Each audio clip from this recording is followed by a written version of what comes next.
સૌરાષ્ટ્રમાં હાલ ખેડૂતો ખાતર માટે વલખા મારી રહ્યા છે, ત્યારે ગીર સોમનાથ જિલ્લાના કોડીનાર ખાતે ગુજકો માસુલના ખાતર ડેપો પર 250થી વધુ ખેડૂતોની લાઈન જોવા મળી।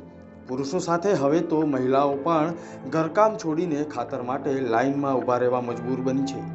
વહેલી સવારથી ખાતર માટે લાઈનો લગાવીને બેઠા ખેડૂતોને પૂરતું ખાતર મળતું નથી। ડેપોમાં પૂરતા પ્રમાણમાં ખાતરનો જથ્થો આવતો ન હોવાની આ સ્થિતિ જોવા મળી રહી છે।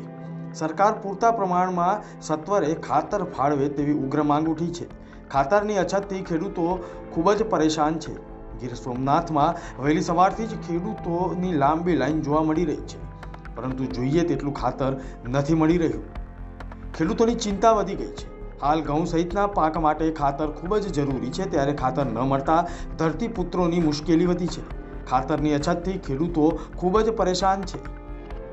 જોઈએ તેટલું ખાતર ન મળતું હોવાથી ખેડૂતોની ચિંતા તો વધી છે, સાથે સાથે ખાતર ન મળતા આ ધરતીપુત્રો લાંબી લાઈન લગાવીને ખાતરની રાહ જોઈને બેઠેલા છે।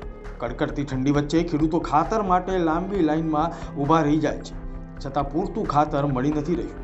દરરોજ સવાર થતાની સાથે જ ખેડૂતો ખાતર મેળવવા લાંબી લાઈનમાં લાગી જાય છે। ખેડૂતોને પૂરતા પ્રમાણમાં ખાતર નથી મળી રહ્યું, ત્યારે ખેડૂતોનો આક્રોશ પણ જોવા મળી રહ્યો છે।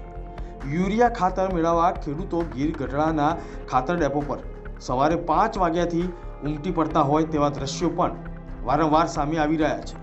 કડકડતી ઠંડી વચ્ચે ખાતર મેળવવા માટે ખેડૂતો વલખા મારી રહ્યા છે, ત્યારે ખેડૂતોની એક જ માંગ છે કે આ સમસ્યાનો હલ રાજ્ય સરકાર તાત્કાલિક લાવે।